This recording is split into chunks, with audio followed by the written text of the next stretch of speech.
నమస్కారం ప్రజలారా, నిన్ననే మనం 79వ స్వతంత్ర దినోత్సవం జరుపుకున్నాం. కానీ నిజంగా మన దేశం స్వతంత్రంగా ఉందా? దేశ ప్రజలు స్వతంత్రంగా ఉన్నారా? వాళ్ళు స్వేచ్ఛగా తిరుగుతున్నారని మీ ఊహకి నేను వదిలేస్తున్నా. ఎందుకంటే గత 10 సంవత్సరాల్లో ఈ దేశంలో 4.5 లక్షలకు పైగా రేప్ కేసులు అయితే ఏ ఒక నాయకుడు చేసింది ఏం లేదు.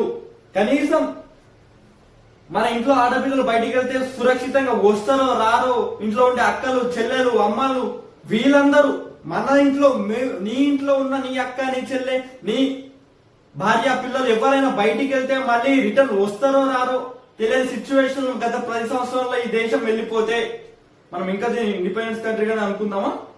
నువ్వు నీకు ఇచ్చిన ఏకైక హక్కు, నువ్వు ఏ నాయకుని ఎన్నుకోవాల్సిన ఆ హక్కు, నీ ఓటును నిన్ను చోరీ చేసి నువ్వు చచ్చిపోయినావు, నువ్వు అసలు బతికేలేమని చెప్తూ ఉంటే ఈ దేశంలో కొంతమంది రాజకీయ నాయకులు నీ ఓటును వేరే వాళ్ళతో ఏపిచ్చి నీ ఓటు చెల్లకుండా వేస్తుంటే ఇంకా ఈ దేశం ఇండిపెండెన్స్ ఉందని అనుకుంటున్నాం. మనం పూజించాల్సిన దేవుడు గర్భగుడిలో నుంచి బయటకు లాక్కొచ్చి కొంతమంది నాయకులు ఆయనని రాజకీయ ప్రజల కోసం వాడుకుంటుంటే కూడా నువ్వు ప్రశ్నించలేకపోతున్నావు. నువ్వు ప్రశ్నిస్తే నువ్వు ద్రోహివైతో లేదా ఇంకేమో అవుతావు. అలాంటి దేశంలో ఈరోజు నువ్వు బతుకుతున్నావు అంటే ఇంకా కూడా మన కంట్రీని వాళ్ళు ఇండిపెండెన్స్ గా ఉంచిరా నువ్వు అనుకుంటున్నావా?